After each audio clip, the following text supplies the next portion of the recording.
कुछ टाइम से वीडियो नहीं आ पा रही थी, उसका कुछ रीज़न एक तो वो मैकेनिक हरामी है, हर बार बोल देता है कि कल आना लैपटॉप लेने, तो उसकी वजह से नहीं हो पा रही। दूसरी मेरी तबीयत भी खराब हो गई थी, उस वजह से वीडियो नहीं आ पाई।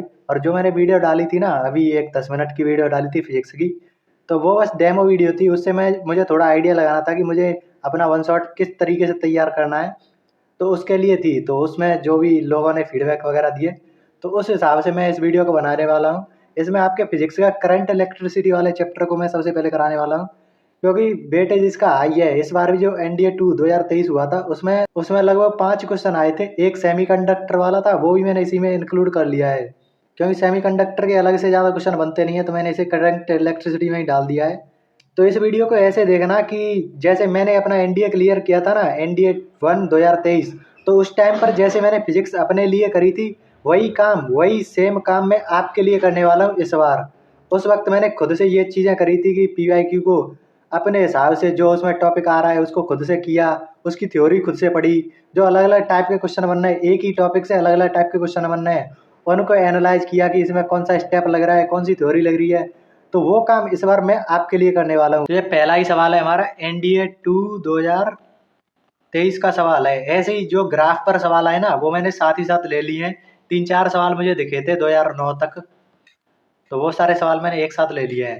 तो इसमें पूछ रहा है कि कौन सा ग्राफ, इंग्लिश मीडियम वाले, हिंदी मीडियम वाले दिक्कत ना ले कोई भी, मैं समझाता जाऊंगा, बस आप तो क्वेश्चन समझने पर ध्यान देना और उसका कंसेप्ट समझने पर ध्यान देना। मुझे हिंदी वाले क्वेश्चन, मतलब मेरा लैपटॉप नहीं है, नहीं उसमें तो हिंदी वालों को भी मैं साथ में डाल देता। सिंपल वो बोल रहा है कि कोई सेमीकंडक्टर का एक टुकड़ा है, रेक्टेंगुलर मतलब आयताकार टुकड़ा है, तो उसमें आपको वेरिएशन दिखाना है करंट और वोल्टेज के बीच में। मेनली आपसे आई वी ग्राफ पूछा है, तो आई वी ग्राफ बहुत फेमस है सेमीकंडक्टर वाले चैप्टर में।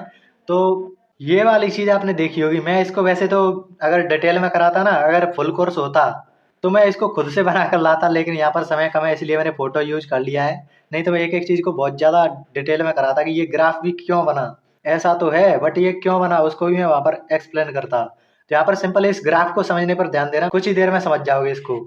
तो करंट यहाँ पर दे रखा है वाई एक्सिस पर, और वोल्टेज आपको यहाँ पर दे रखा है। अब अगर नेगेटिव वाला जो वोल्टेज है, उसको अगर आप पीएन जंक्शन होता है ना, पीएन जंक्शन डायोड पढ़ा होगा आपने, तो यहाँ पर पी टाइप होता है। अगर उससे आप पी टाइप मतलब पॉजिटिव वाला, अब इससे अगर आप नेगेटिव वाला कनेक्ट कर देना, तो उसे रिवर्स वाइस बोलेंगे। तो इसका ग्राफ कैसा बनता है, उल्टी साइड नेगेटिव में बनेगा। तो ये आपका रिवर्स वाइस का करंट है, और यहाँ तक थोड़ा थोड़ा करंट रहता है। बट एक जीनर डायोड आता है, जीनर डायोड आपने पढ़ा होगा, वहां पर ब्रेक डाउन वोल्टेज होता है, मतलब इसके बाद एकदम से करंट इंक्रीज कर जाता है। यहाँ पर देखो करंट आपका बढ़ता जा रहा है, इस वाई एक्सिस पर करंट ही तो है, तो ये बढ़ता जा रहा है। और वोल्टेज आपकी देखो यही आसपास ही है, बिल्कुल ऐसा लग रहा है कि बस वोल्टेज यहाँ से टूट गई है और एकदम से करंट बढ़ा है, तो इसे बोलेंगे ब्रेक डाउन वोल्टेज। तो यहाँ पर इसकी जरूरत नहीं है, मैं इसको डीप में नहीं ले जाने वाला। फॉरवर्ड वाइज किसे बोलेंगे, जब इसका पॉजिटिव वाला टर्मिनल इस वाले पॉजिटिव टर्मिनल से जुड़ा हो, तो इसे फॉरवर्ड वाइज बोलेंगे। और इधर की साइड फॉरवर्ड वोल्टेज आती है। तो बस आप अभी के लिए इस ग्राफ को याद रखना कि ये आपका ऐसा होता है आई वी ग्राफ। अगर नेगेटिव में ले जाए तो ये ऐसा हो जाएगा, बट मेनली आपसे ये पहले क्वाड्रेंट का ही पूछेगा। तो उम्मीद है थोड़ा बहुत समझ में आ गया होगा, बस इस ग्राफ को याद रखना। मैं बाद में बता दिया करूंगा कि आपके लिए कितना इंपॉर्टेंट है। तो अभी के लिए तो इसको ध्यान रखना कि सेमीकंडक्टर के लिए ध्यान से देखना, कंडक्टर अलग है, जो चालक होते हैं ना उनके लिए आई वी ग्राफ उससे आता है ओम्स लॉ से। V बराबर आई आर आपने पढ़ा होगा। तो आर क्या था, कांस्टेंट होता था वो रेजिस्टेंस आई वी के लिए। तो वो कैसा आता था, बिल्कुल कांस्टेंट आता था, लीनियर ग्राफ आता था। बट ये किसके लिए, ये पैराबोलिक जैसा, ये आपका सेमीकंडक्टर के लिए आता है। तो ये सेमीकंडक्टर के लिए और ये आपका कंडक्टर के लिए। तो ये दो ग्राफ आपको ध्यान रखने हैं। अब इसी पर बेस 2-3 सवाल आने वाले हैं, उनको देखते हैं। पहला ही सवाल है सेमीकंडक्टर पर बेस। तो सेमीकंडक्टर पर अभी हमने देखा ना कि फॉरवर्ड वाइस वाला ये ऐसे गया था, और वो जीनर ब्रेक डाउन हो रहा था, रिवर्स वाइस वाला वो इधर आ रहा था।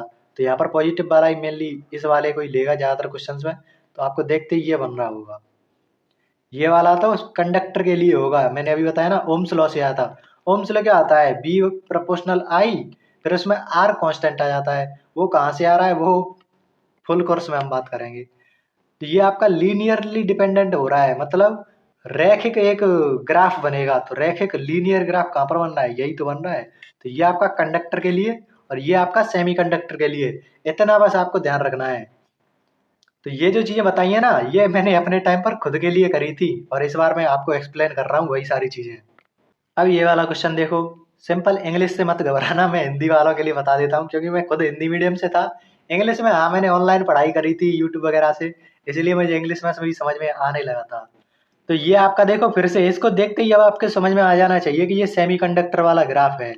तो उसने क्या बोला है कि ये आपको ग्राफ दे दिया है, मैं समझा देता हूँ आपको क्वेश्चन को। जो इंग्लिश मीडियम वाले हैं वो पढ़ लेना, हिंदी मीडियम वालों को भी समझ में आ जाएगा, ऐसी कोई दिक्कत नहीं है। तो उसने ये वाला ग्राफ दे दिया है, फिर वो पूछ रहा है कि ये जो 4 ग्राफ है ना, इनमें से उसका ग्राफ बता दो कि पावर यानी शक्ति और धारा करंट उनके बीच में आपको रिलेशन बताना है, ग्राफ बताना है।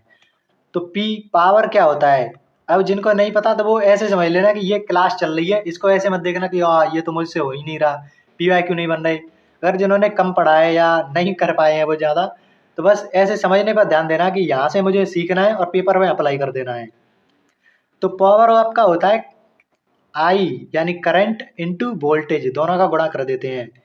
इसे ही अगर आप V बराबर आई आर पढ़ते हैं ओम्स लॉ वाला, तो यहाँ पर अगर आई को डालेंगे, आई की जगह पर आप वी बाई आर डालो, यहाँ से आई बराबर वी बाई आर डाल दो, तो यहाँ पर वी स्क्वेयर बाई आर बनता दिखेगा।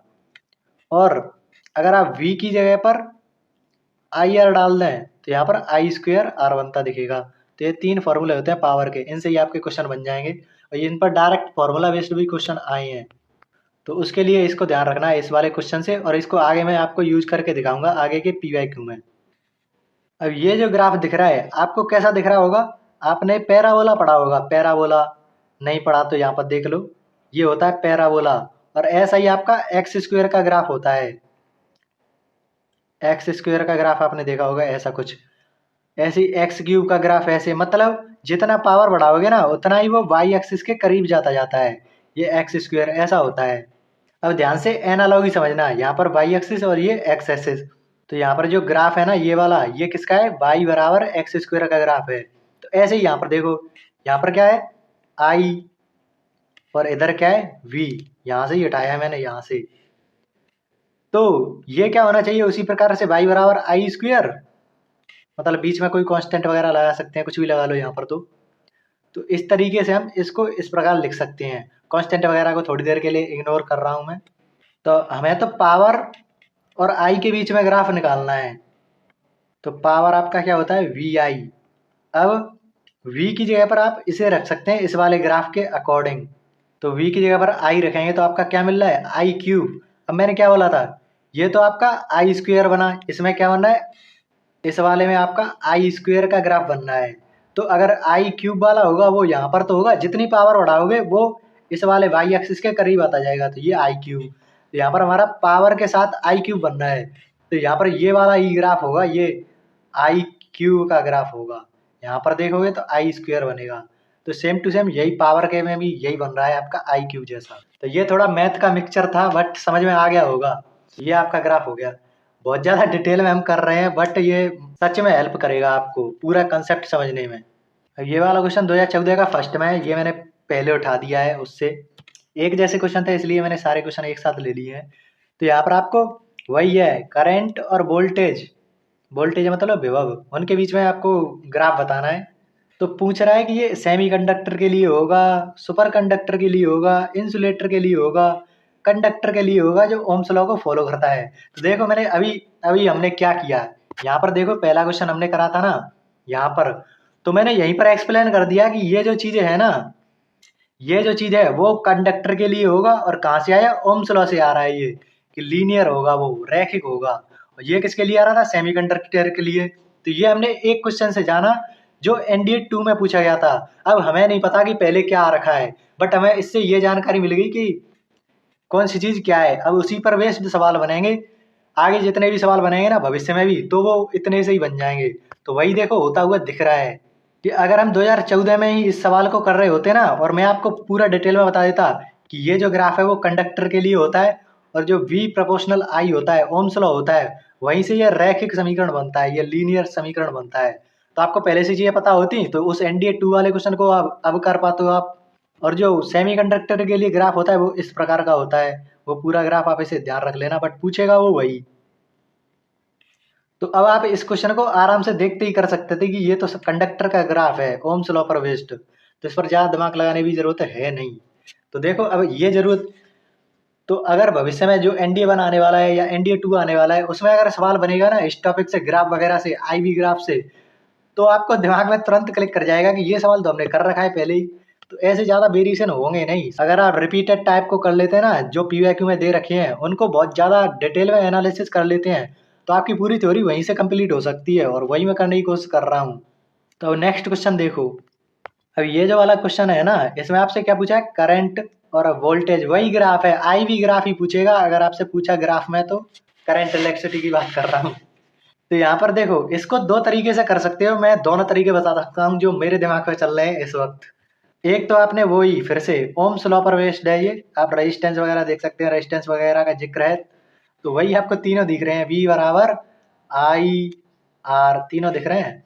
तो V बराबर आपका IR है, और ग्राफ किन किन के बीच में, I और V के बीच में है, तो हम कैसे लिखते हैं, आपने स्लोप वगैरह पढ़ रखी है, टेंजेंट वगैरह निकालते हैं, तो I/V बराबर tan थीटा ऐसा लिखते हैं ना।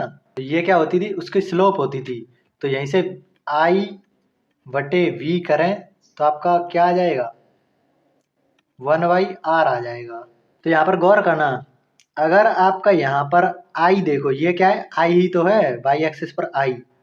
दूसरा यहाँ पर I देखो, तीसरा यहाँ पर I देखो, तो यहाँ पर हमने वोल्टेज कांस्टेंट कर रखी है, एक ही वोल्टेज पर हम तीनों करंट को देखने वाले हैं। तो सबसे ज़्यादा करंट किसका है, I1 वाले का, फिर ये I3 वाले का है, मतलब I1 करंट सबसे ज़्यादा है, फिर I3 करंट सबसे ज़्यादा है, फिर I2 करंट सबसे ज़्यादा है। ये सबसे इजी मेथड है, दूसरा वाला भी बहुत आसान है अगर आप थोड़ा दिमाग लगा लो तो।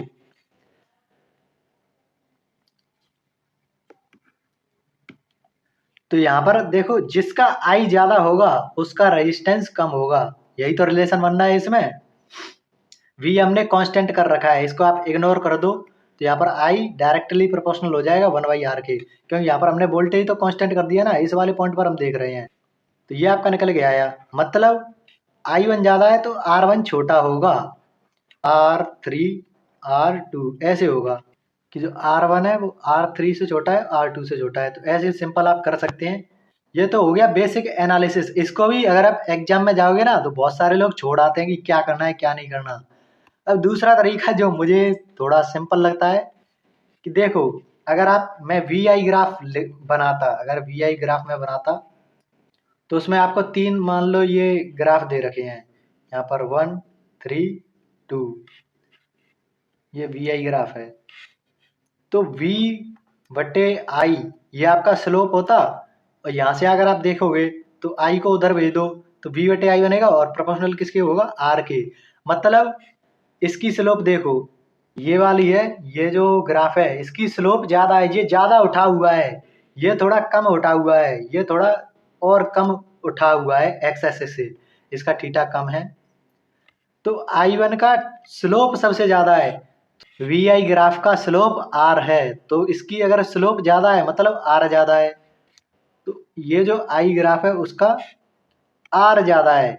बट यहाँ पर उसने क्या करा है, IV ग्राफ को उल्टा कर दिया है, यहाँ पर पहले हमने V लिया था, बट उसने I ले लिया है, यहाँ पर V ले लिया है। ये थोड़ा समझने में थोड़ा दिक्कत आ रहा होगा, बट जो समझ जाएंगे उनके लिए बहुत गजब हो जाएगा ये, कि यहाँ पर VI ग्राफ के लिए तो R आ रहा था डायरेक्टली, तो जिसका स्लोप ज़्यादा होगा उसका R ज़्यादा होगा। तो 1 का ग्राफ ज़्यादा स्लोप है उसकी, तो इसका रेजिस्टेंस भी ज़्यादा होगा। बट यहाँ पर उसने ग्राफ को I और V के बीच में बनाया है, तो I और V के बीच में कराने पर जो रेजिस्टेंस है वो उल्टा हो जाएगा, मतलब जिसकी स्लोप ज़्यादा होगी उसका रेजिस्टेंस कम हो जाएगा। तो R1 का रेजिस्टेंस सबसे कम, फिर R3 का, फिर R2 का। तो ऐसे भी आप कर सकते हैं, बट जिन्होंने ज़्यादा नहीं समझ में आया है वो पहले तरीके से ही चलना, ओम्स लॉ के आधार पर आप ऐसे जो मैंने बताया ना, कि इस पर एक पॉइंट देखो, इस पर देखो, जिसका I ज़्यादा है उसका R कम होगा। क्यों कम होगा, यहाँ से ओम्स लॉ से उसको निकाल सकते थे। तो इतना डिटेल एनालिसिस मतलब यूट्यूब पर तो कोई करा नहीं रहा होगा पीवाईक्यू के मामले में। और जब हम फुल कोर्स लाएंगे ना, उसमें तो इनको बहुत अलग लेवल पर मैं आपको डिटेल में एक्सप्लेन करने वाला हूँ। नेक्स्ट क्वेश्चन देखते हैं, यही सारे ग्राफ के क्वेश्चन थे, अब आगे बढ़ते हैं। तो ग्राफ वगैरह में तो आईवी ग्राफ में तो मुझे यही 3-4 क्वेश्चन दिखे थे। तो अगर भविष्य में कोई भी क्वेश्चन आया तो ऐसे ही आपको करना है, और आगे में जो भी इससे कंसेप्ट बनेगा उसको भी मैं पीवाईक्यू में दिखा दूंगा आपको। अब नेक्स्ट चीज़ जो आ रही है वो है, ये फिर से एनडीए 2 2023 का क्वेश्चन है। मैंने पिछली बार सारे ग्राफ एक साथ ले लिए थे, बट ये भी मैं इतना सिस्टमेटिक नहीं कर पा रहा हूँ क्योंकि टाइम की कमी है एक तो, और दूसरा मेरे पास लैपटॉप नहीं है। अगर लैपटॉप होता फिर तो अलग ही लेवल पर मैं सिस्टमेटिक कर देता इसको, बट फिर भी आपको कंसेप्ट समझ में आ रहे होंगे। ये वाला क्वेश्चन है, इंग्लिश को मत ध्यान में देना, मेरे जो कंसेप्ट है ना, मैं जो सिखा रहा हूँ उस पर ध्यान देना। इंग्लिश वगैरह तो देख लेंगे हम। तो इसमें रेजिस्टेंस और रेजिस्टिविटी, इनके बीच में कुछ स्टेटमेंट दे रखे हैं कि ये दोनों एरिया पर डिपेंड करती हैं, या टेम्परेचर पर कैसे डिपेंड करते हैं, तापमान पर कैसे डिपेंड करते हैं। ये रेजिस्टेंस है वो रेजिस्टिविटी यानी प्रतिरोधकता के इनवर्सली प्रोपोर्शनल है या डायरेक्टली प्रोपोर्शनल है, या फिर जो रेजिस्टिविटी है प्रतिरोधकता है वो लेंथ पर, लंबाई पर डिपेंड करती है। तो ये सारी चीजें पूछी हैं। तो इसके लिए ये 2 फॉर्मूले आपको ध्यान रखने हैं, मैं पहले से लिख लाया हूँ क्योंकि टाइम की कमी है, और आपके फीडबैक वगैरह के बेसिस पर ही मैंने ये सारी चीजें चेंज करी हैं। तो आपका रेजिस्टेंस होता है वो होता है रो एल वाई ए, ये तो 10th क्लास में भी आया था, बट इसका अपडेटेड वर्जन ये आपका 12th क्लास में आपने देखा होगा। तो रो क्या है यहाँ पर, रेजिस्टिविटी प्रतिरोधकता, इसको कुछ लोग विशिष्ट प्रतिरोध स्पेसिफिक रेजिस्टेंस भी बोलते हैं। तो यहाँ पर एक छोटी सी कहानी सुनो, मतलब कंसेप्ट सुनो। कोई इलेक्ट्रॉन होता है वो किसी मटेरियल में जिग-जैग मोशन करता है, इधर उधर भागता है। तो अब इसकी वेलोसिटी हम कैसे नापेंगे, उसकी वेलोसिटी यहाँ पर तो कुछ अलग होगी, यहाँ पर उसकी स्पीड अलग होगी, यहाँ पर अलग होगी, फिर यहाँ पर अलग होगी। तो क्लियरली हमें नजर आ रहा है कि हमें तो इसकी एवरेज वेलोसिटी निकालनी पड़ेगी यहाँ तक कि कितने स्पीड से ये यहाँ पर पहुंचा है। तो उस एवरेज वेलोसिटी को हम बोलते हैं ड्रिफ्ट वेलोसिटी, और यहाँ तक पहुंचने में जितना टाइम लगा है उसे बोलेंगे टाव, रिलैक्सेशन टाइम। अब ये टाव का बहुत इंपॉर्टेंस आने वाला है इस क्वेश्चन को करने में और आगे के कंसेप्ट को समझने में। तो फिर से एक लाइन जो मैं बोलने वाला हूँ उस पर ध्यान देखना। अगर आप इस इलेक्ट्रॉन को एनर्जी दोगे, ज्यादा एनर्जी दोगे, तो ये ज्यादा मतलब क्या बोलते हैं इसको, जल्दी जल्दी मोशन करने लगेगा। जल्दी जल्दी मोशन करेगा मतलब इसे रिलैक्स करने का टाइम नहीं मिलेगा, तो इसका रिलैक्सेशन टाइम घट जाएगा। तो इसको टेम्परेचर बढ़ाने पर इसको एनर्जी मिलेगी। अगर आपने किसी इलेक्ट्रॉन या किसी पार्टिकल का टेम्परेचर बढ़ाया मतलब उसको एनर्जी दे दी। अब किसी के पास एनर्जी है तो वो ज्यादा उछल कूद मचाएगा, तो उसको रिलैक्स करने का टाइम कम मिलेगा, मतलब रिलैक्सेशन टाइम टाव घट गया, टेम्परेचर बढ़ाने पर टाव घट गया। ये चीज आपको बस ध्यान रखनी है। अब देखो उसने टेम्परेचर पर डिपेंडेंसी पूछी थी ना, तो टेम्परेचर आपने बढ़ाया तो आपका टाव घट गया, टाव घटेगा तो रेजिस्टेंस बढ़ेगा, रेजिस्टिविटी बढ़ेगी, और अगर रेजिस्टिविटी बढ़ी तो रेजिस्टेंस भी बढ़ेगा। मतलब टेम्परेचर बढ़ाने पर आपका रेजिस्टिविटी भी बढ़ रहा है और रेजिस्टेंस भी बढ़ रहा है। टेम्परेचर के लिए एक और फार्मूला होता है रेजिस्टेंस के लिए, वो देख लें। तो आर एफ मतलब resistance final equal to resistance initial 1 plus alpha delta T.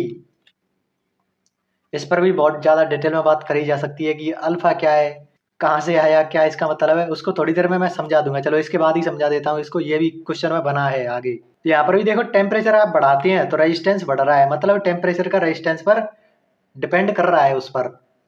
आपका पहला ही चीज है, मतलब यहाँ पर लिख लेते हैं। वो पूछ रहा है कि जो बोथ क्वांटिटीज है, मतलब दोनों रेजिस्टेंस और रेजिस्टिविटी दोनों एरिया पर डिपेंड कर रही हैं। बट हमें तो पता है कि जो रो होता है उसका फॉर्मूला क्या है, एन ई स्क्वेयर टाव। तो इसमें तो कोई एरिया का टर्म आ ही नहीं रहा, तो मतलब रेजिस्टिविटी तो नहीं करेगी, रेजिस्टेंस करता है रो एल वाई ए। तो यहाँ पर देखो एरिया का टर्म आ रहा है तो रेजिस्टेंस तो करेगा, बट रेजिस्टिविटी प्रतिरोधकता एरिया पर डिपेंडेंट नहीं करेगी। तो ये दोनों गलत, ये गलत हो जाएगी, दोनों नहीं करेंगे, एक करेगा।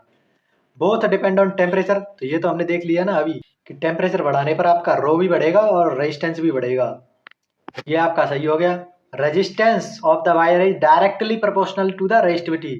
तो सही बात है, जो जो रेजिस्टेंस है वो देखो डायरेक्टली प्रोपोर्शनल है रो के, रेजिस्टिविटी के, प्रतिरोधकता के। तो ये वाला सही है आपका, डायरेक्टली प्रोपोर्शनल है आर रेजिस्टिविटी के। Resistivity of the wire is directly proportional to the length. तो रेजिस्टिविटी तो लेंथ पर डिपेंड कर ही नहीं रही, यहाँ पर तो कोई टर्म नहीं है रेजिस्टिविटी के लिए, रेजिस्टेंस लेंथ पर प्रोपोर्शनल होता है। तो देखो इतना हमने डिटेल में इसको एनालिसिस किया है किस लिए क्या है, क्योंकि आगे के क्वेश्चन में ये काम आएगा। और इसी तरीके से आपका पूरा चैप्टर कंप्लीट भी हो जाएगा, पूरी थ्योरी आपकी कंप्लीट हो जाएगी जो आपके पीवाईक्यू में बन रहे हैं या फिर आगे बन सकते हैं। तो अगला क्वेश्चन देखते हैं अब। और हाँ, इसको भी थोड़ा समझ लेते हैं, यहाँ पर से भी क्वेश्चन बन सकता है, आगे बनेगा मुझे पता नहीं, बट यहीं पर थोड़ा समझ लेते हैं इसको। तो ये फॉर्मूला है आपका। अब यहाँ पर जो अल्फा है ना, उसे बोलेंगे टेम्परेचर कोफिशिएंट, मतलब टेम्परेचर वगैरह पर डिपेंड करता है। ये कैसे करता है वो आप देखो, वहां से क्वेश्चन बना है। तो अगर आप टेम्परेचर बढ़ा रहे हैं, टेम्परेचर आपने बढ़ाया और रेजिस्टेंस भी आपका बढ़ गया, जैसे कि अभी हुआ था इसमें, यहाँ पर आपने टेम्परेचर बढ़ाया और रेजिस्टेंस भी बढ़ गया, तो इसका जो अल्फा होता है ना, टेम्परेचर कोफिशिएंट, वो आता है आपका पॉजिटिव। और ये किसके लिए आता है, आपका कंडक्टर के लिए आता है, कंडक्टर चालक के लिए आता है, हिंदी वालों के लिए चालक। और अगर आपका टेम्परेचर आपने बढ़ाया और रेजिस्टेंस आपका कम हो गया, तो देखते ही आप बताओगे कि अल्फा आपका नेगेटिव होगा। और ये किसके लिए होता है, ये होता है सेमीकंडक्टर के लिए। तो ये क्वेश्चन आपने देखा होगा, ये कहानी की तरह याद रखना है इस पूरी लाइन को, कि टेम्परेचर बढ़ाने पर अगर रेजिस्टेंस घट रहा है तो वो सेमीकंडक्टर के केस में होता है, और टेम्परेचर बढ़ाने पर रेजिस्टेंस बढ़ रहा है तो वो कंडक्टर के केस में होता है। ये भी आपका पीवाईक्यू है, दोनों के दोनों। ये बार बार पूछे जाते हैं, रिपीटेड टाइम में ये चल रहे हैं। तो आगे बढ़ते हैं। ये भी एनडीए 2 2023 का ही क्वेश्चन है, हाल ही का फैक्चुअल क्वेश्चन है, ये तो याद होगा वही कर देगा। और इसे तो आप बचपन से सुनते भी आ रहे होंगे। जो इलेक्ट्रिक आयरन होती है उसमें किसका यूज करा जाता है, किस जो एलिमेंट है उसका यूज करा जाता है। तो इसमें से टंगस्टन, ये तो सुनते ही आपको जो वो ध्यान आ रहा होगा कि बल्ब वगैरह में इसका यूज करा जाता है, बल्ब का जो फिलामेंट वगैरह होता है उसमें टंगस्टन का यूज करा जाता है, क्योंकि इसका जो मेल्टिंग पॉइंट होता है वो बहुत ज़्यादा हाई होता है, नाइक्रोम से भी हाई होता है। बट नाइक्रोम क्या है, निकेल और क्रोमियम, इनका अलॉय है ये, निकेल और क्रोमियम का अलॉय, मिश्र धातु हिंदी वालों के लिए मिश्र धातु। तो इसमें निकेल होता है 80% और क्रोमियम होता है 20%। तो ये मिश्र धातु होती है नाइक्रोम। इसका भी मेल्टिंग पॉइंट लगभग 1400 डिग्री सेल्सियस के आसपास होता है, तो बहुत ज़्यादा हाई मेल्टिंग पॉइंट रखता है, जिसकी वजह से इसको प्रेस वगैरह करने में जो इलेक्ट्रिक आयरन होती है ना उसमें यूज करा जाता है। कॉपर वगैरह का मेल्टिंग पॉइंट तो बहुत ज़्यादा कम होता है, अगर प्रेस वगैरह में हीट कर दिया इसको तो ये तो मेल्ट हो जाएगा। अब ये थोड़ा अच्छा क्वेश्चन है, मतलब अच्छा क्या है, एक न्यूमेरिकल है। इस पेपर के 4 क्वेश्चन देख लिए, अभी एक और क्वेश्चन है, वो भी अच्छा नहीं है, वो रेजिस्टेंस का क्वेश्चन है। बट इनके साथ हमने जो ग्राफ वाले क्वेश्चन थे ना, उनमें 3 क्वेश्चन एक्स्ट्रा कर लिए थे जो पुरानी सालों में थे, एक तो 2009 का था शायद, तो इतना सिस्टमेटिक नहीं कर पाया हूँ उसके लिए सॉरी, बट टाइम कम है इसलिए नहीं कर पाया। तो इसमें बोल रहा है कि पोटेंशियल मतलब विभव, उसने वोल्टेज दे रखा है 220 वोल्ट। उस वक्त जो करंट है, जो हीटर में, हीटर वगैरह है, इलेक्ट्रिक हीटर है, उसमें जो करंट बनना है वो कितना है, 0.5 एम्पियर। फिर उसने क्या करा है, इंग्लिश को देखकर मत घबराना, बार बार बोल रहा हूँ मैं, समझाता हूँ उस तरीके से समझते जाओ। उसने वोल्टेज दे रखा है, विभव दे रखा है और करंट दे रखा है। फिर उसने क्या करा है कि अगर वोल्टेज को 120 वोल्टेज तक ही रख दें, कम कर दें इतना, तो उसका आई क्या होगा, नया करंट कितना होगा, ये पूछा है। तो वी आई को देखते ही सबसे पहले आपको V बराबर आई आर ध्यान में आ रहा होगा, इसका ही सबसे पहले यूज आपको दिखेगा। अब ये भी क्यों आया उसको सोचने के लिए थोड़ा कहानी सुनो, कि हीटर वगैरह होता है, अगर उसमें मान लो जैसे आप घर्षण होता है ना, घर्षण फ्रिक्शन, उससे रिलेट करना रेजिस्टेंस को। अगर आप जैसे अपने हाथों को आपस में घिसो तो वहां पर फ्रिक्शन लगेगा, फ्रिक्शन लगेगा तो आपके हाथ गर्म करने लगेंगे, हीट आने लगेगी उनमें। तो ऐसे ही रेजिस्टेंस अगर जहाँ पर ज्यादा होगा ना तो वहां पर भी हीट बनने लगेगी। तो हीटर वगैरह होता है ना, उनमें रेजिस्टेंस बहुत ज्यादा हाई होता है। अभी हमने जो नाइक्रोम देखा था ना, उसका भी रेजिस्टेंस बहुत हाई होता है, इसलिए वो हीट कर देता है। आयरन वगैरह जो इस्त्री वगैरह होती है ना, इस्त्री करने के लिए यूज होती है, तो यहाँ पर भी हीटर वगैरह है तो वहां पर रेजिस्टेंस का केस बनेगा, इसलिए यहाँ पर हमने रेजिस्टेंस को देखा है। तो आपको यहाँ से रेजिस्टेंस कितना निकल के आएगा, 220 बराबर आर, इधर ही रख लो, आई को इधर भेजोगे तो 0.5 नीचे आ जाएगा, 0.5। यहाँ से ये 5 के 20 तो 5 के 20 तो 440 ओम आपका रेजिस्टेंस आ रहा है। अब यहाँ पर देखो फिर से V बराबर आई आर, तो इस बार आपको R पता है और V पता है तो I निकल आएगा, आसानी से निकल आएगा। तो V 120 बटे रेजिस्टेंस 440 बराबर R। अब यहाँ पर भी देखो, पेपर में कैसे करना है उसको देखो, यहाँ से सिंपल ऑप्शन को देखोगे ना तो बहुत दूर दूर आपको ऑप्शन दिख रहे होंगे, ये 1, 0.5, 0.25 के आसपास, 0.75 के आसपास।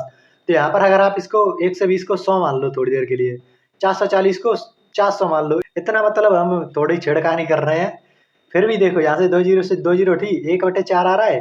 1/4 कितने के आसपास होगा? 0.25 के आसपास। देखो वही आपका आंसर है। नहीं तो आप डायरेक्ट इसको बिल्कुल एग्जैक्ट करते तो ऊपर आपका 120 नीचे 440, तो 0 से 0 हट जाता, ये 440 है। फिर इसको आप काटते तो उसमें थोड़ी देरी हो जाती। इतना तो हम लगा ही सकते हैं कैलकुलेशन में, अगर ऑप्शन को देख कर करना ये भी। तो ये आपका एक न्यूमेरिकल हो गया, NDA 2 2023 में ही पूछा था। करंट इलेक्ट्रिसिटी की ये सारी चीजें कर रहे हैं। तो पसंद आ रही हो तो अपने दोस्तों को भेज दो, अभी भेज दो, उनके भी काम में आ जाएगी ये वीडियो। और आप देखना करंट इलेक्ट्रिसिटी में जो भी क्वेश्चन बनेगा ना, वो इसी वाली वीडियो से बन जाएगा। ज्यादातर जो क्वेश्चन बनेगा, एक आसा क्वेश्चन हो सकता है कि अलग आ जाए, उसके लिए तो फिर पूरी थ्योरी पढ़नी पड़ेगी। लेकिन जितना मैं करा रहा हूँ उतने से ही आपके अगर 5 क्वेश्चन इस बार आए हैं ना, तो इस बार ही अगर 5 क्वेश्चन आते हैं तो उनमें से आप 3-4 क्वेश्चन तो डायरेक्टली इन्हीं जो PYQ है ना उन्हीं में से बनेंगे।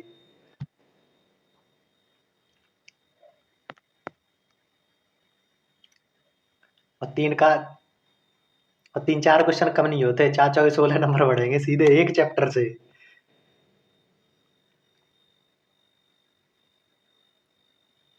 और अभी आपको थोड़ा इसमें डिटेलिंग में मैं जा रहा हूँ, बाद में तो जो जब रिपीट होने लगेंगे ना यही क्वेश्चन, तब तो मुझे ज़्यादा डिटेल में कराने की ज़रूरत नहीं पड़ेगी, बस जल्दी जल्दी हम निकाल देंगे उनको। तो ये सवाल तो सबको पता होगा, ज़्यादातर लोग सीख कर आते हैं 10वीं क्लास से ही, फिर 12th में भी सीखते हैं।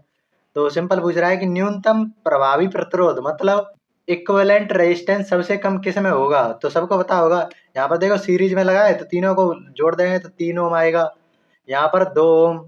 यहाँ पर देखोगे तो कैसे करते हैं, 1/R इक्विवेलेंट 1/3 प्लस 1/3 कितना आ गया? R इक्विवेलेंट आएगा 3/2 मतलब 1.5। और इधर निकालोगे तो ऐसे ही 1/3 प्लस 1/3 प्लस 1/3 कितना आएगा? 3/3 मतलब 1। तो सबसे कम किस में है? इसी में तो है, तो यही आपका होगा। और वैसे भी आप देखो तो अगर जितने ज़्यादा आप पैरेलल कॉम्बिनेशन में जोड़ते जाओगे ना, उसका रेजिस्टेंस उतना कम होता जाएगा। अगर इसमें और जोड़ दो तो इसका और रेजिस्टेंस कम हो जाएगा, इक्विवेलेंट रेजिस्टेंस। यहाँ पर एक और 1/3 जुड़ जाएगा, ये आएगा। तो ये तो और कम हो गया ना, 0.7 के बराबर आ गया। और अगर सीरीज में आप जोड़ते जाओ तो वो बढ़ता ही चला जाएगा। तो न्यूनतम किस में होगा? इसी में तो होगा। तो हमने करंट इलेक्ट्रिसिटी के 2023 के सेकंड पेपर जो था उसके 5 क्वेश्चन कर लिए हैं, और उसमें जो भी चीज़ें आपको कंसेप्ट लग रहे थे उनको बहुत डिटेल में आपने देखा है। इसके साथ वो 3 क्वेश्चन और एक्स्ट्रा हमने डाल दिए थे, ग्राफ वाले सारे साथ में करा दिए थे। तो अब NDA 1 2023 के क्वेश्चन को करने वाले हैं। इसमें आपको 3 क्वेश्चन देखने को मिले थे और बहुत ही ज़्यादा रद्दड़ क्वेश्चन थे। अब आपको दिखेंगे कि वो मैंने अभी NDA 2 2023 के लिए जो कंसेप्ट पढ़ाए थे ना, वो यहाँ पर भी यूज हो रहे हैं। ऐसे ही हर साल एक ना एक कंसेप्ट कुछ नया आ जाता है, तो ऐसे ही सारे टाइप को हम कर लेंगे। तो पहला तो ये तो बायात का क्वेश्चन होता है, मतलब फिजिक्स के क्वेश्चन में ये कोई भी कर सकता है इसको, बस इसीलिए डाल देते हैं। तो ये कितना आ जाएगा? पैरेलल में लगा है तो आप डायरेक्ट जैसे लगे रहे ना, 2 लगे हैं, जैसे 10 ओम का पैरेलल में लगा है और एक 10 ओम का इधर भी लगा है, तो इसको डायरेक्ट आप लिख सकते हैं कि इसका जो इक्विवेलेंट होगा वो 5 ओम का होगा। तो ऐसे यहाँ पर जो पैरेलल में लगे हैं ना ये दोनों, इनको आप डायरेक्टली लिख सकते हैं कि R/2 होगा ये। और फिर ये आपका सीरीज में लगा है तो प्लस R। तो ये वाला क्वेश्चन है, हिंदी इंग्लिश दोनों आप पढ़ लेना, मैं आपको समझा देता हूँ। तो इसमें कोई बल्ब है, उसकी जो वोल्टेज है वो दे रखी है 220 और उसकी पावर दे रखी है 80 वाट। तो इससे हम क्या निकाल सकते हैं? आपको पावर, अभी मैंने थोड़ी देर पहले NDA 2 2023 का PYQ कराते वक्त यह चीज़ बताई थी। P बराबर VI, पावर बराबर VI होता है, या फिर V की जगह पर आप IR डालेंगे तो वही I²R बन जाता है।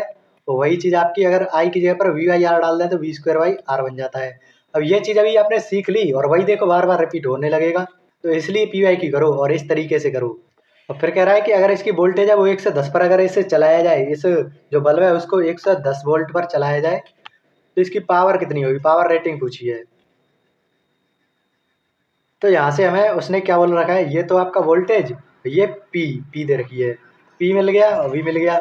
हम यहाँ से I निकाल सकते हैं और R निकाल सकते हैं, दोनों में से कोई भी चीज़ निकाल सकते हैं। आपको R ही क्यों निकालना है? इसका सिंपल रीज़न है कि R किसी मतलब कोई सोर्स है उसका कांस्टेंट होता है, रेजिस्टेंस आपका कांस्टेंट होता है, नियत रहता है, इसलिए इसको निकालते हैं। आई आपका वेरी कर सकता है, जो करंट है वो चेंज हो सकता है, बट रेजिस्टेंस कांस्टेंट रहेगा। तो यहाँ पर एक बल्ब के लिए पूछ रहा है, तो एक सेम सोर्स है तो इसके लिए रेजिस्टेंस कांस्टेंट रहेगा, तो हम इसको ही निकाल लेंगे, फिर उसी को 110 वोल्ट के लिए यहाँ पर यूज कर लेंगे। तो यहाँ पर पावर आपको सबसे पहले कितनी दे रखी है, 80 वाट बराबर आपका वी स्क्वेयर बाई आर है। तो यहाँ से आर हमारे पास कितना आएगा, वी स्क्वेयर मतलब 220 का स्क्वेयर बटे 80। इसको कैलकुलेट कर रहे हैं तो ये हटा 8 को 2 भागों में तोड़ दो, 4 इंटू 2, 2 से ये 21 बार 11 बार, यहाँ से ये काटोगे 4 पंजे 20, 5 यही बचेगा, और 11 और 55 का गुणा करने पर 5 0 11 500 605, 605 ओम आपका रेजिस्टेंस आया।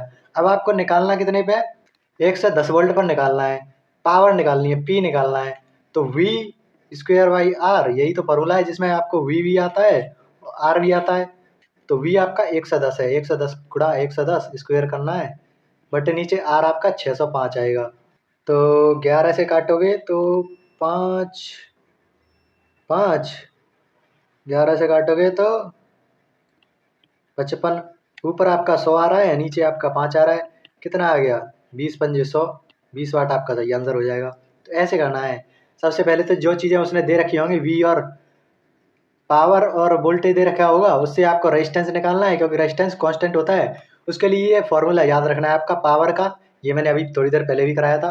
वहाँ से आपका रेजिस्टेंस आएगा और उस रेजिस्टेंस का यूज करके आपको जो नई वोल्टेज दे रखी होगी उसकी पावर आप निकाल सकते हैं। वी उसने दे रखा है, ये वाला यूज करना है।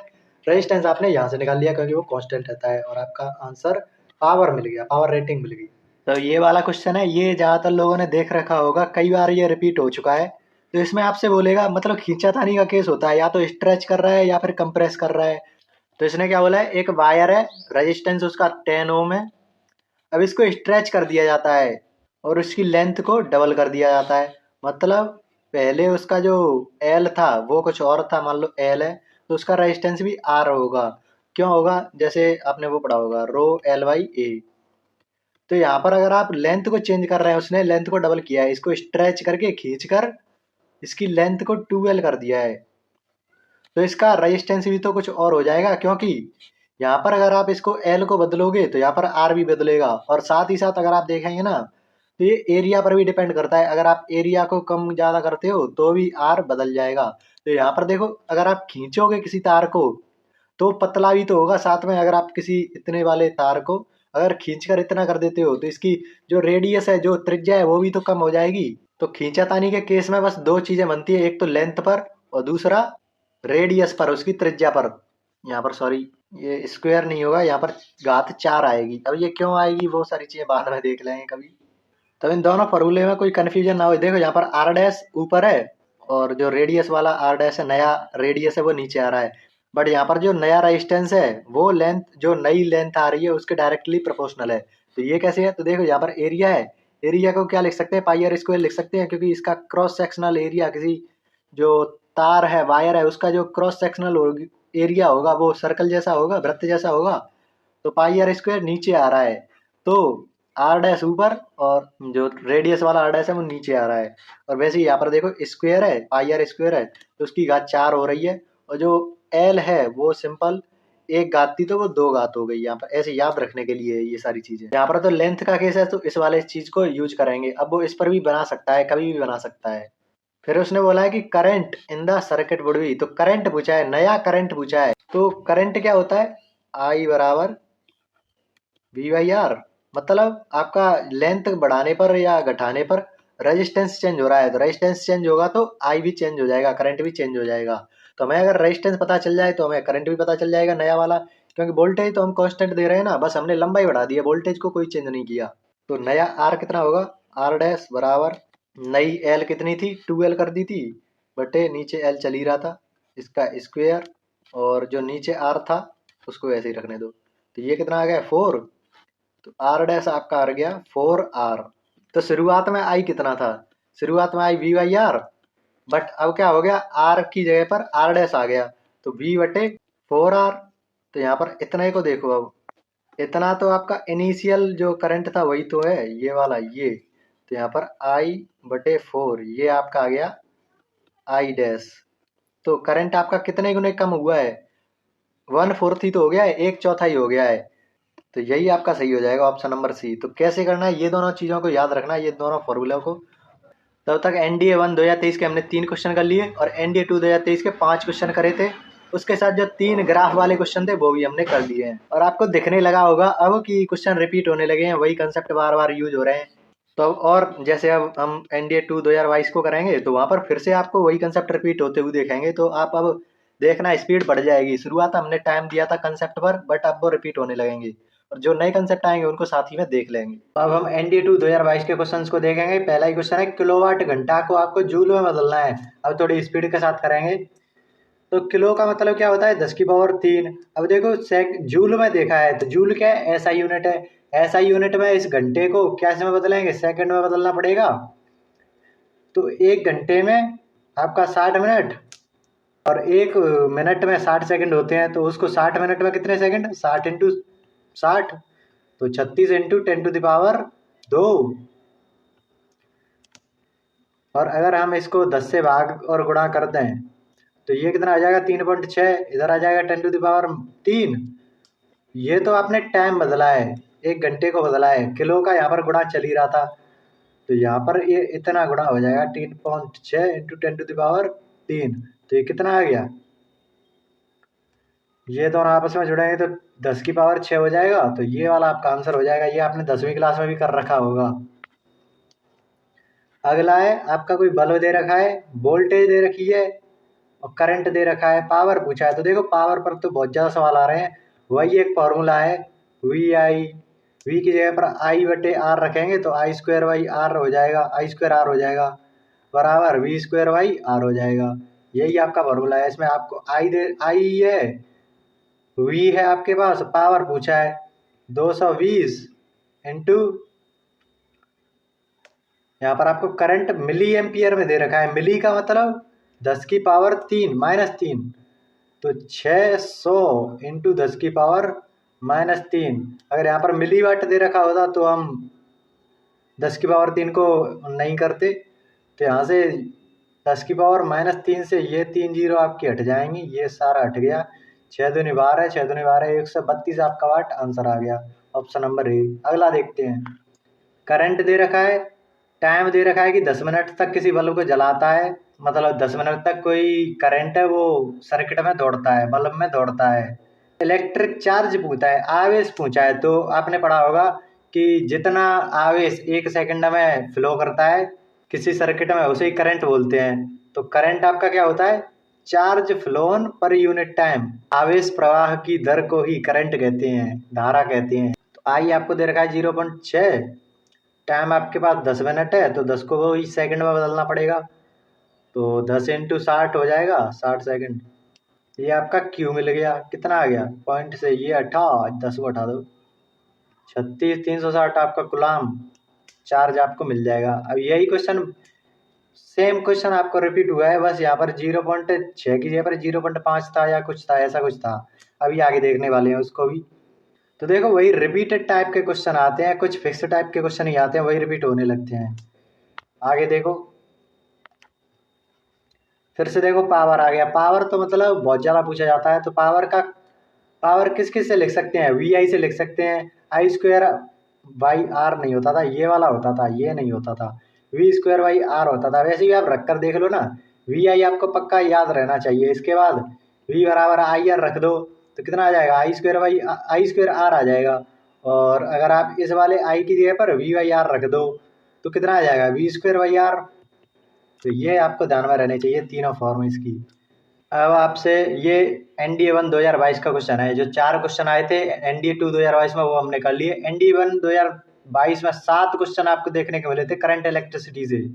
तो उसने पूछा है कि पॉजिटिव फोर्स बताना है बिटवीन 2 इलेक्ट्रिक चार्जेस। मतलब आपका कोई चार्ज Q1 है, दूसरा Q2 है, तो इनके बीच में फोर्स हो जो बल लगे वो पॉजिटिव होना चाहिए। अब चार्ज के बीच में फोर्स कौन सी लगती है, इलेक्ट्रोस्टैटिक, स्थिर वैद्युतिकी बल लगता है, कूलाम बल भी बोलते हैं उसको।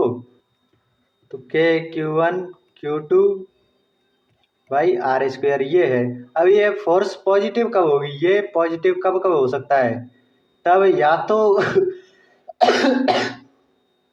Q1 और Q2 दोनों नेगेटिव हो जाएं या फिर दोनों पॉजिटिव हो जाएं, वही तो केस बनेंगे। तो यहाँ पर वही पूछ रहा है कि पॉजिटिव फोर्स कब बनेगा। Both the charges are positive, दोनों पॉजिटिव हो जाएं तो सही बात है, दोनों पॉजिटिव हो जाएं। और जो आर है वो तो हमेशा पॉजिटिव रहेगा ही, तो ये आपका सही है। दोनों नेगेटिव हो जाएं तो वो भी सही है, मल्टीप्लिकेशन में तो माइनस माइनस प्लस हो जाएगा। दोनों चार्जेस अपोजिटली चार्ज हो, ये गलत बात है। अगर एक पॉजिटिव हुआ दूसरा नेगेटिव हुआ तो वो तो नेगेटिव ही हो जाएगा गुणा होकर, तो ये आपका गलत हो जाएगा। तो ऐसे बहुत इजी क्वेश्चन आते, देखो फॉर्मूला को देखकर ये आप बता सकते हैं। अब आपका एक रेजिस्टेंस है 50 ओम का, उसको 5 भागों में बांट दिया जाता है इक्वल पार्ट्स में। तो जैसे ये आपका कोई वायर है, इसका टोटल आर मान लेते हैं 50 ओम, मान क्या वो उसने बोल रखा है।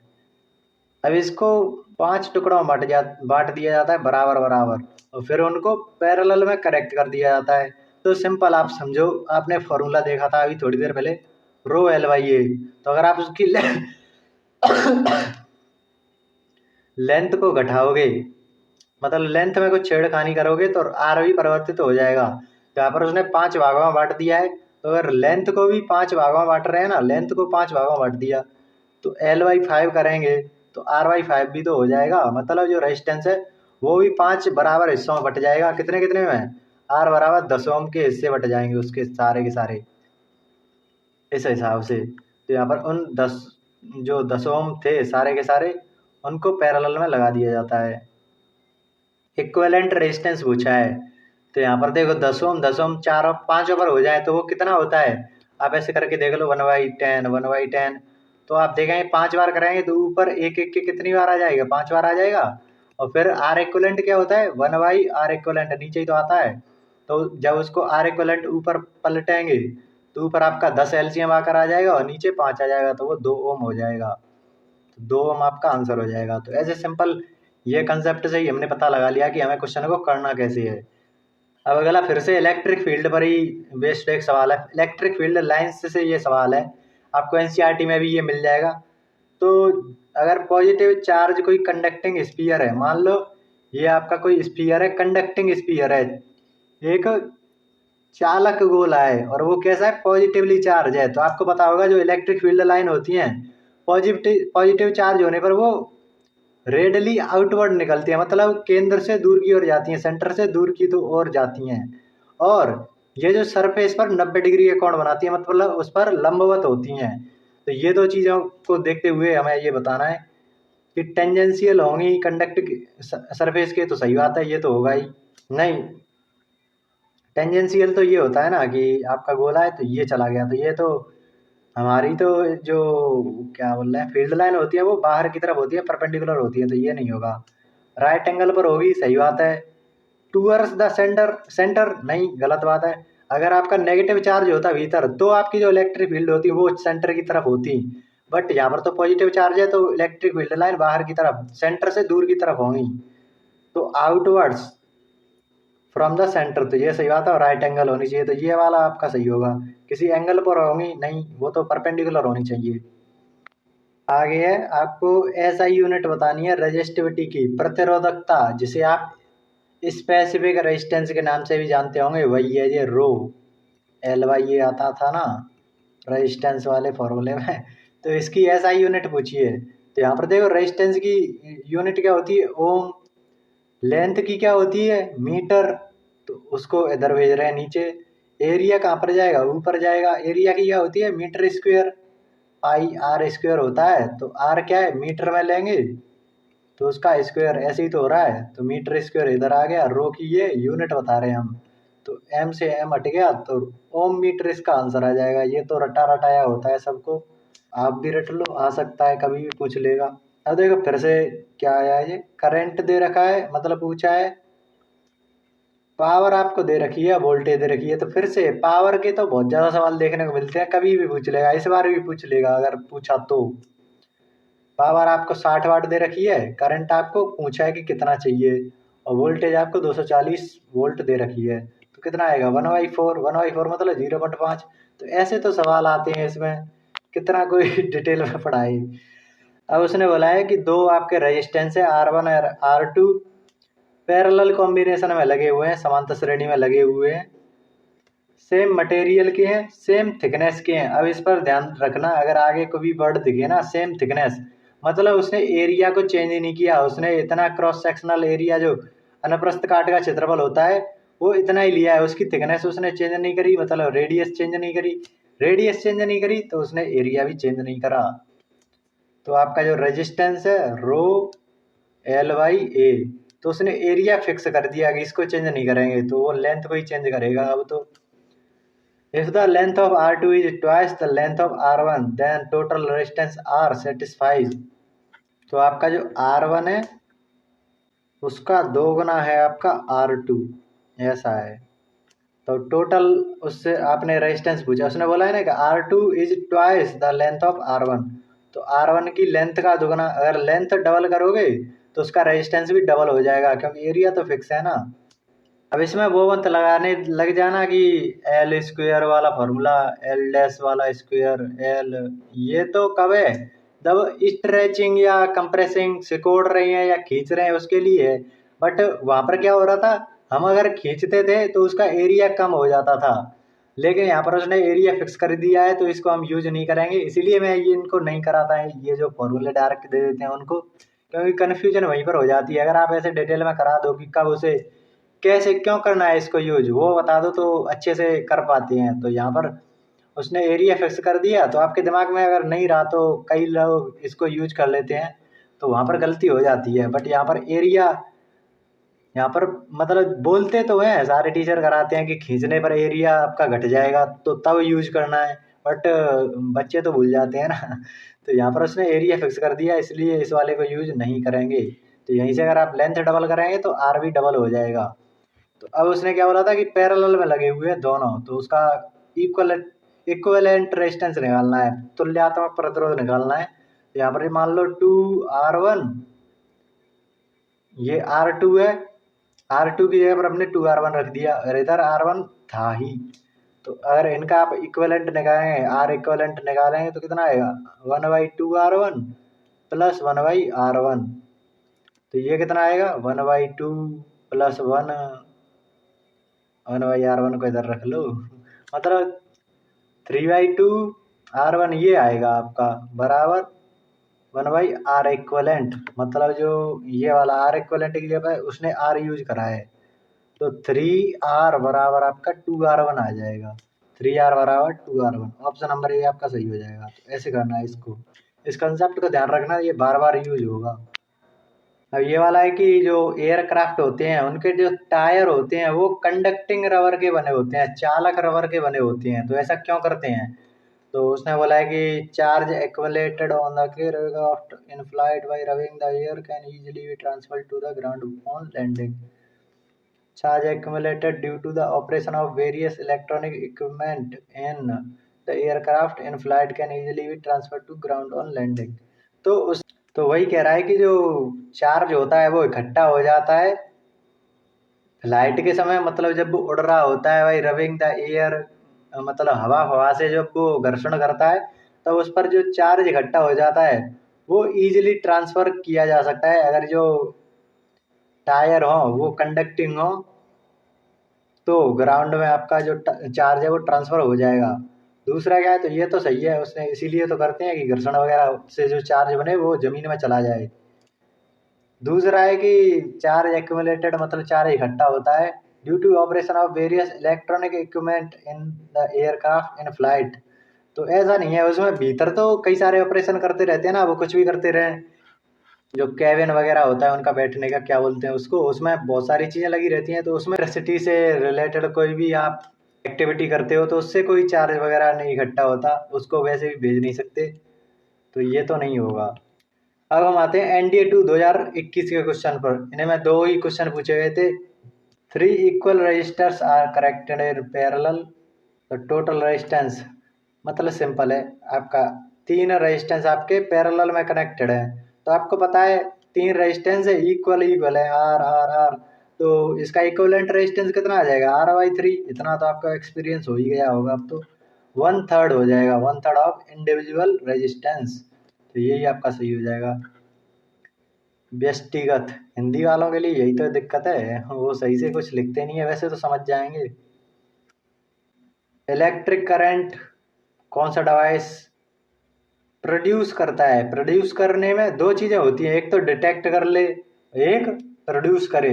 मोटर होती है वो ही तो, वो क्या करती है, वो तो मतलब आपने कोई बैटरी वगैरह है उसमें से उसके तार जोड़े तो मोटर आपकी चलने लगेगी, जो पंखा है वो घूमने लगेंगे और उससे कुछ काम करवा सकते हैं आप।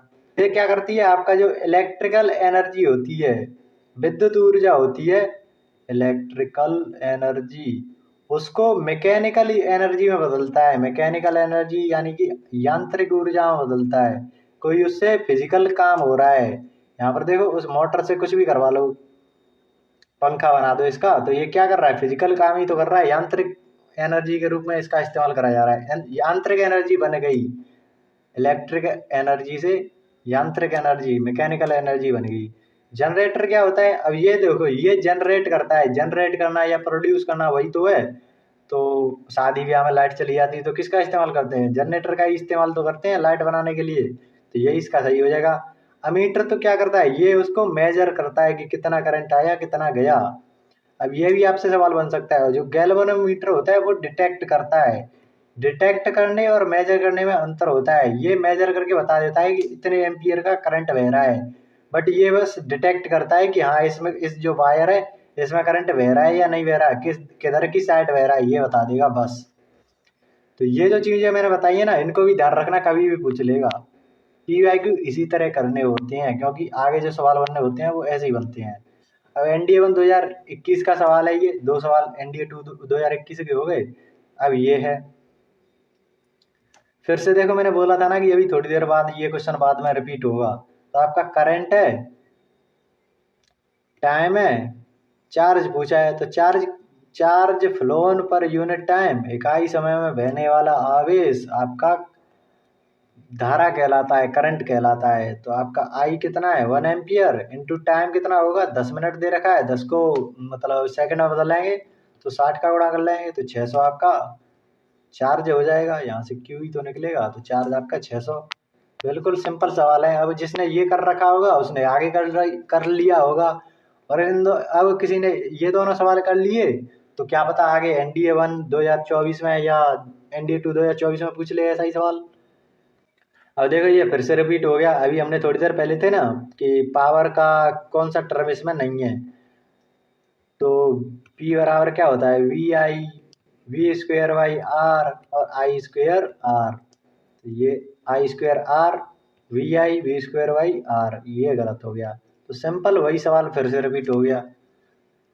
तो ये हमने एनडीए 1 2021 तक के सवाल कर लिए। अब और पीछे तक देखते हैं, शायद हम 2019 तक के कर लेते हैं। लास्ट 5 साल के क्वेश्चन देखोगे तो आपको दिखने लगेंगे कि सेम फिक्स्ड टाइप के हैं, वही रिपीट होने लगते हैं, वही कंसेप्ट आपका यूज होता है।